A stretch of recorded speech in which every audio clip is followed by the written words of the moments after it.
Hey guys, welcome back to the Growing a Dental Practice podcast, brought to you by Patient Boost. So today is our first of many check-ins with our two principals. So today I am with Lewis Butler, and we're going to check in on how things are going at Advanced Dental Care in Sandal. So Lewis, how are you doing? Good, thanks, Mike. Thanks for having me. No problem. I keep saying to Sahil, you don't have to say thank. You don't have to thank me because you're kind of like part of the part of the crew. So you just yeah. Well, you'll get used to it. Yeah, absolutely. So, how are things going? So, you're a few months in since we started the podcast. Obviously, we started the podcast with like an overview of like how you got to this point. But yeah, how are things going? Yeah, it's good. Time. Yeah, good, steady growth. Really, just busy on all fronts. Still got plenty of new patients going. I haven't run the stats recently on new patients, but yeah, it's some days you have lots, some days you have less, but yeah, constantly got new patients coming through. What we're finding now, it's less so initial inquiry patients. It's been a lot of existing or fairly new existing patients that have referred family and friends more so. So brilliant. You kind of the initial marketing brought new patients in, and you know that's they've been coming now for 6 months or so and are coming towards the end of their bits of treatment, and they're then referring, you know, husbands, wives, parents, children, and so you're getting a different kind of referrals sort of going on. So yeah, it's good. It's really nice to see. Actually, it's nice to see. Yeah. Kind of that's a different stream of patients coming in.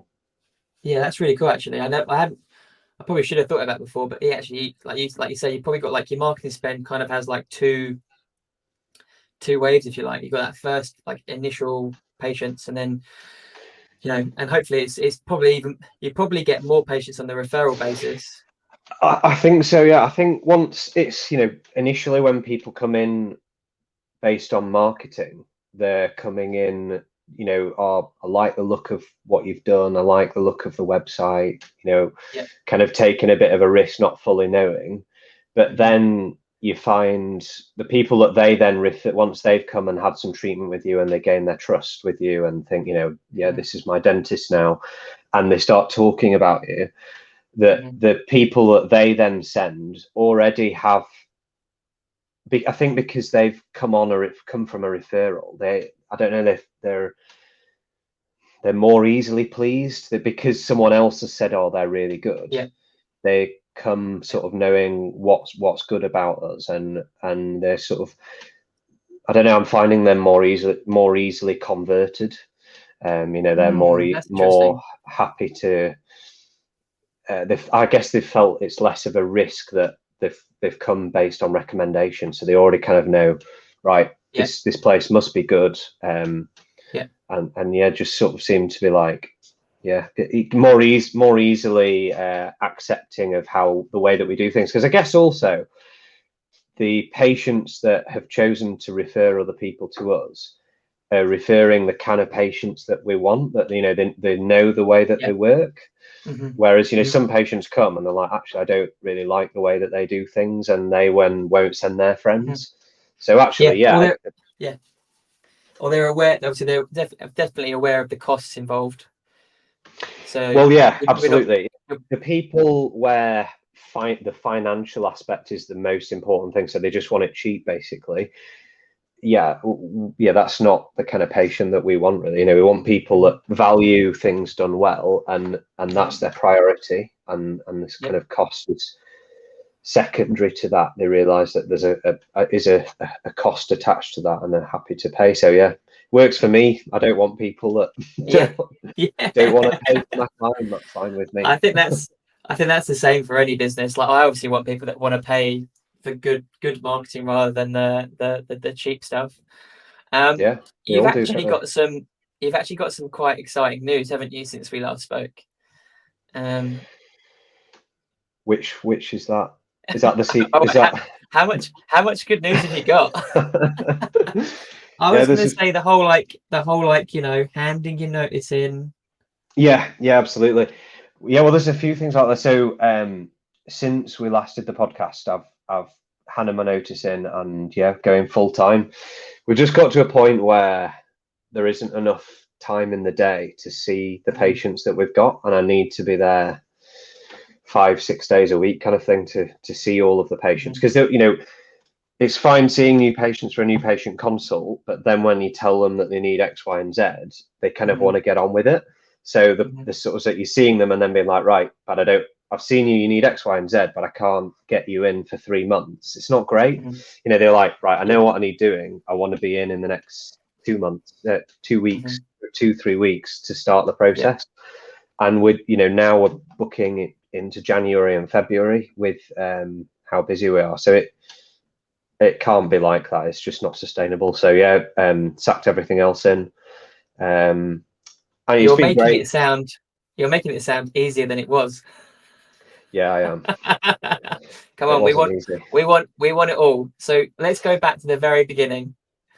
And you're talking about the fact that you need more time at Sandal, but yeah, you know, the guys you're on the fence. Yeah.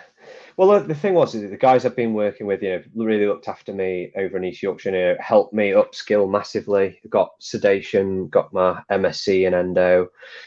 You get used to using my scope, CBCTing, you know, routinely doing stuff that I didn't dream, you know, apesectomies, all those sorts of things. So yeah, they'd really helped me.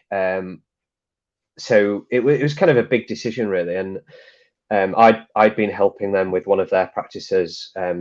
They weren't working there, so I was kind of helping them, keeping them in tune with what's going on, help keeping the team on streamlined and things over there. So yeah, it was a big decision. I've been there like 3 years, basically, a little bit under, I think. And it's always as a new, you know, you get to, you know, it takes a few years to get to know your patients, to have seen them decent amount of time to get them to trust you, and then you're kind of uplifting and doing it all again. So yeah, it was a big decision, but I didn't have a choice. You know, we didn't know the rate at which things were going to go well in Sandal, and it's just happened quicker than expected. Yeah, so that's a good thing. You know, and obviously you were also, and this is, you know, this is going to be the same for like any new principal, because I've seen it, I see it all the time. Is there is that transition period, so you don't want to go full time in your own practice just, you know, because you want to bring in some income. And obviously that was one point that you were concerned about when you, like, you know, cutting off that kind of guaranteed income for a few months whilst you're going full time. Absolutely, yeah. You don't want to have too much dead time, and it's figuring out at what point you can make the switch and your income not drop too much if you're going to have a bit of dead time in the time that's going to take you from leaving your previous job to filling your diary up at the other place that you're going to. And I'd kind of got Sandal up to 2 to 3 days a week, and then it was like, but then having to go on evenings after working at the other practices, going on Saturdays, and you know, it's then like, well, if you're there 3 days, it's not that much more to get the extra 2 days, and the income that you're getting from the 3 days is sufficient for you to live on and be okay whilst you're making it up to the 5 days. So yeah, it was determined for me based on I've got a sufficient income from what I'm doing at Sandal, and how much longer I think it's going to take me to get to full time. So you've got it. You can't you've got to have a bit of a risk. You can risk minimize as much as you want, but there's always you had to rip the band-aid off. And obviously you also had a 3-month notice period, didn't you? So it's kind of like, you know, when you may finally make that decision, it's going to be a little bit of, you know, quite a so how has the last like month and a half felt? Because you're still like a month and a half to go. How has it changed at your old practice? Well, it's just trying to get everything finished before I leave, you know, the kind of existing treatment plans and things done. I was already crazy busy there, and you know, working through lunch times, going in early, finishing late, so already too busy for the time that I had there. And it's just the aftermath of that. I'm not treatment planning anything new now. and it's just getting everything finished really, and trying to tie up any loose ends before I leave. So yeah, it's okay, but I quite like a little break. I think once to start at Sandal full time, but it's not going to happen.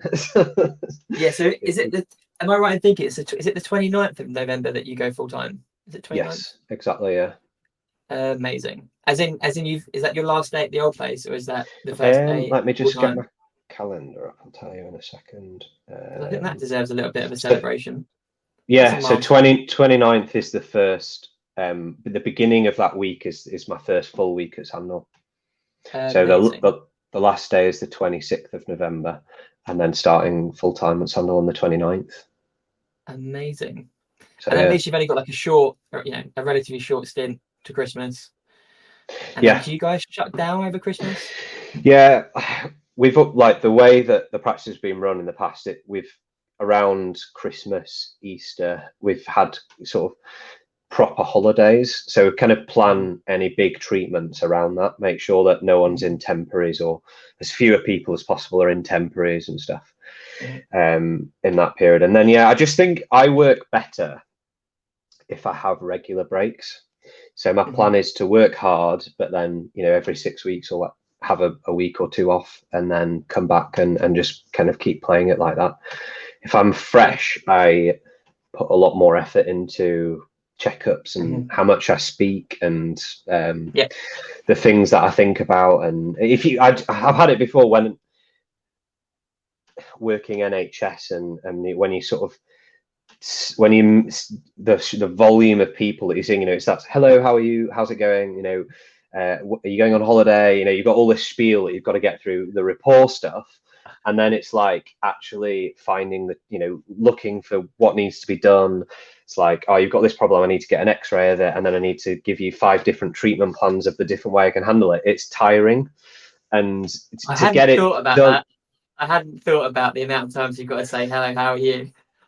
Yeah, well, it's like someone has a space. It's like, well, you need to be saying you've got a denture, bridge, implant, pros of each, cons of each, costs of each, and or I think this would be good for you because X, Y, and Z. And it's physically you want to be passionate as well. You want to give them some, have some energy behind you whilst you're discussing it. Not be like, oh, you could have a denture or a bridge or an implant. I can't be asked to do a denture.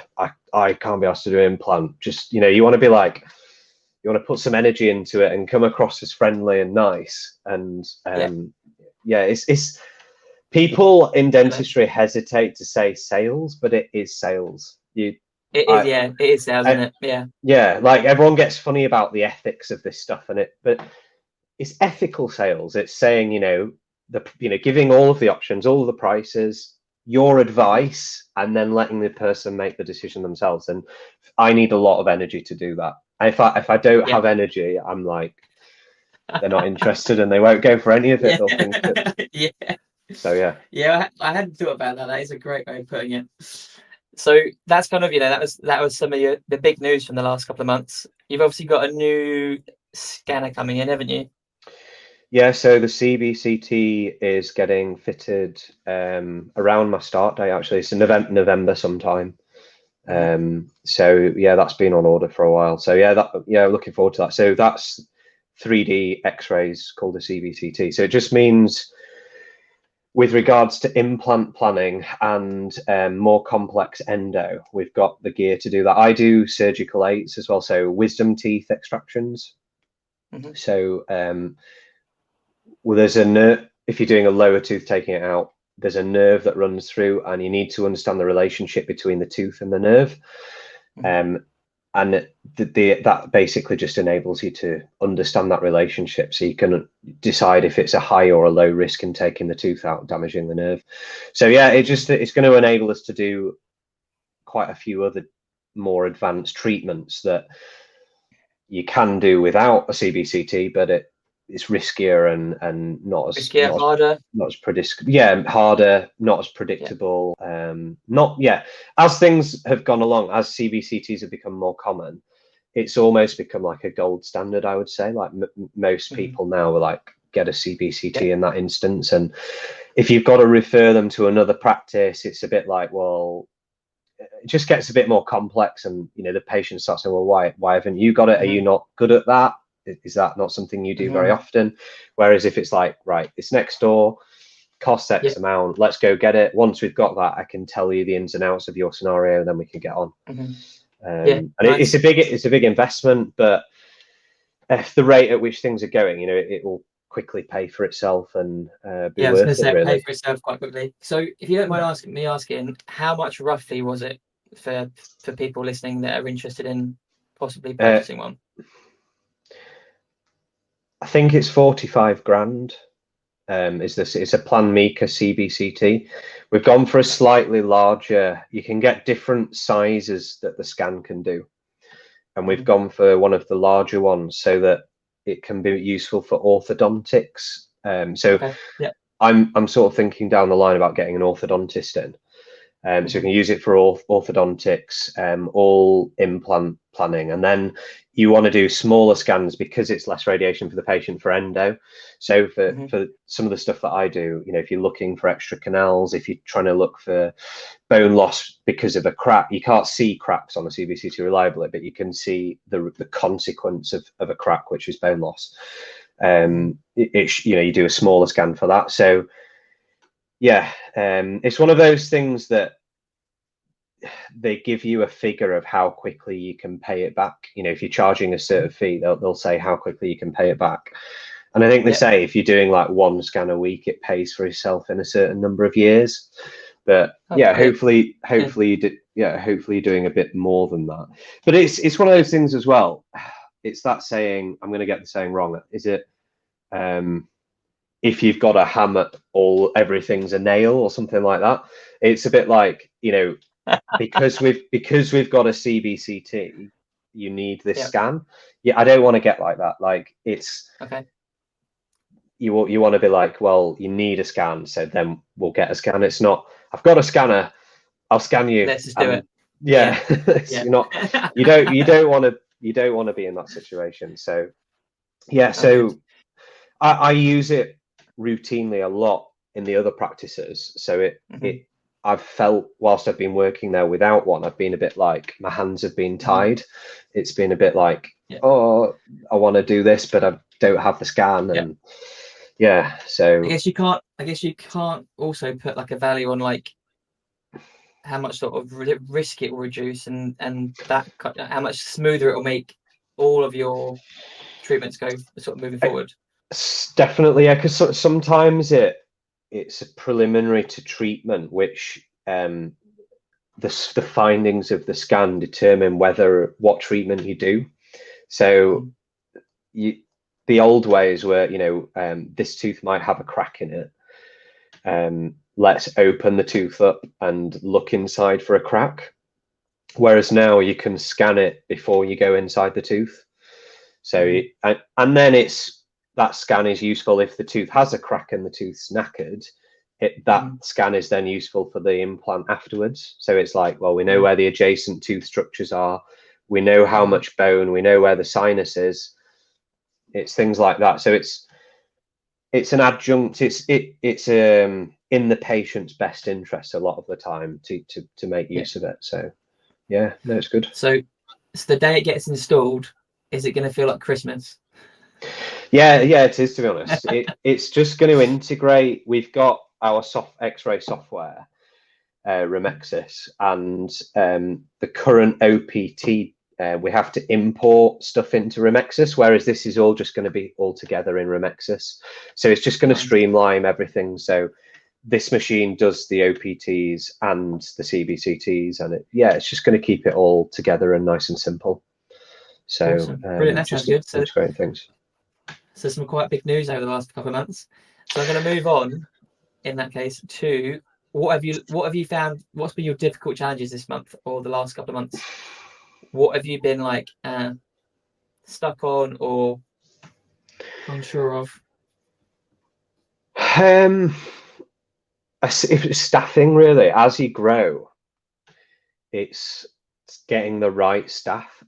So you have your core. So the way that we've gone is, we had small amounts of staff that they'd been with us for ages. They knew the insides of how the practice ran.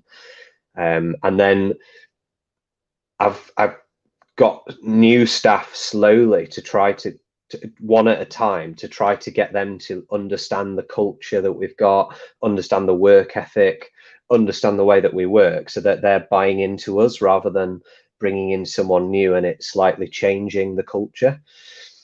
And it's now the rate of growth. It's like, well, we need to bring two new members of staff on, and the worry is that bringing two new members of staff, that they're going to bring, they're going to start to change this culture, change this.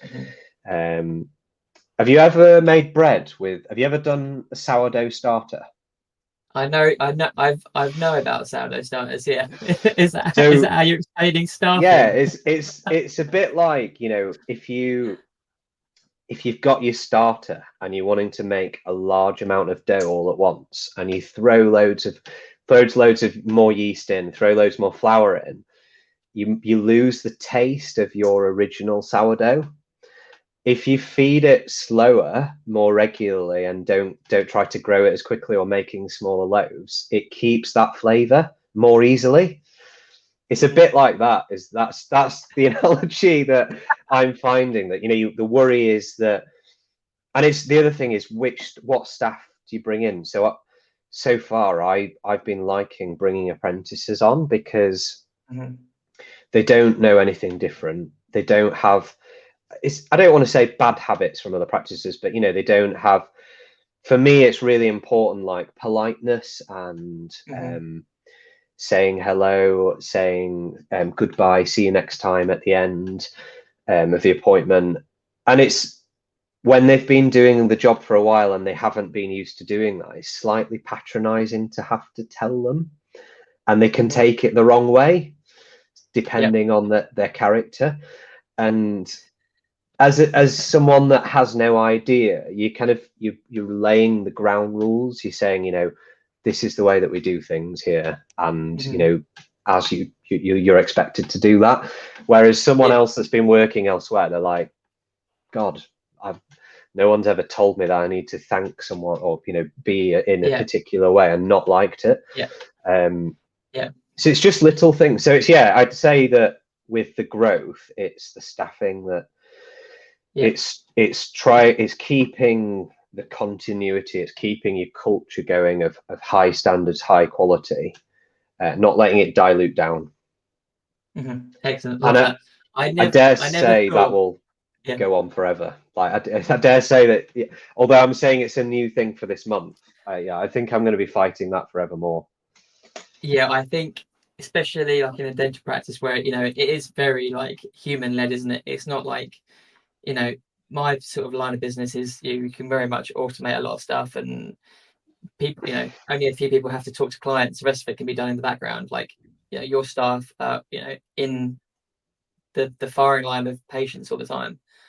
And obviously at the moment you're just adding to staff, but obviously you're going to eventually have that problem of staff leaving, and obviously through natural causes and that kind of thing. So we'll have to keep an eye on that. And actually we need to talk to Sahil about that, because he's got a philosophy of only really bringing in people that have worked in hospitality. So the idea that you go with people that are used to that kind of like customer service, client service, and then you can teach them the clinical side of things. So that's quite a I definitely think that's good for your front of house staff. I think he's hit the nail on the head there. Yeah, definitely. It's kind of approaching things from when they've been on the phone. They want to come off the phone, the patient wants to come off the phone having thought, that was really pleasant, that person really tried to look after me, and it was really, they were polite in every way, not kind of awkward in any way. And absolutely, the hospitality industry is I think they've hit the nail on the head. A lot of the hospitality industries hit the nail on the head with their training, and it's something that healthcare it's not the most important thing. It's doing the healthcare aspect the most important thing, but private dentistry is a combination of the two. It's hospitality and healthcare. So yeah, no, I'd agree with that, definitely. Yeah, perfect. So let's wrap things up for today's episode with this sort of kind of getting an overview of what's next over the next couple of months. What are you hoping to achieve? What's the kind of next target? Yeah, well, so with the going full time upcoming, I just kind of want to have a period of me being there all the time and not running around like a madman. So just getting all of my systems protocols in place, because we've developed protocols for new patients, all the ways of doing things, but I think I need to put that in writing so that so that our process of training new staff is all a bit more, it's not me telling them, it's look, we've got this booklet as a reference to the way that we do things. So because I have been tweaking things with, oh, this has gone well, this hasn't gone well, okay, so let's scrap the bit that's not gone so well and let's make this bit better. We've got the formula now, and I think we need to sort of concrete the formula, write it all down, refine it even. It's obviously always going to be a refinement process, but yeah, I think just keep doing with that. So I think maybe just have a period of, right, let's consolidate all the changes, let's get our systems in place before really pushing further with even more growth. Yeah, perfect. And obviously we're going to be working together more and trying to get you higher up the search rankings. Absolutely, yeah. That's the next big thing really with the sides of things that we're working on, that I really now want to be higher up on Google. I want to be up there number one with Google searches and Google Maps. We've got our reviews up now, so we've got quite a few Google reviews, and I'm constantly trying to do that, so to get that up there, because that definitely does make a difference. But it's also you're at, is it like 50? It's just over 50 now, isn't it, on the Google reviews? Yes, yeah, I can't remember. I think just awesome. over 50, yeah, under 60, somewhere in between. So yeah, it's really good. So I'm just gonna. So I don't know the exact position, but we're, for a lot of the sort of key terms for, say, dentist in Wakefield, we're kind of on that like edge, aren't we? The top of page 2, bottom of page 1. So that's kind of so this is just a reference for us. Yeah. In a few months' time, we'll come back and be like, actually, we're now number 1. Yeah, definitely. That's it. Well, as we've discussed before, it seems odd. The Google Maps does seem to be slightly different to the Google rankings. They're just in Google search. So we seem a bit better currently in Google searches, but then in Google Maps we seem worse. But we want to get them both up there, and it's not even. It's just about when people are searching for something of relevance, we want to be there basically. I want, if someone puts in dentist Wakefield, I want to be high up, and same with dentist Sandal. I think we should be number 1, hopefully, with things that we're doing. Yeah, we'll get there. Perfect. So Lewis, thanks again for your time, and I will see you on another episode. Sounds good, Mike. Nice to speak to you. Cheers, dude. Bye. Cheers, Mike. Bye.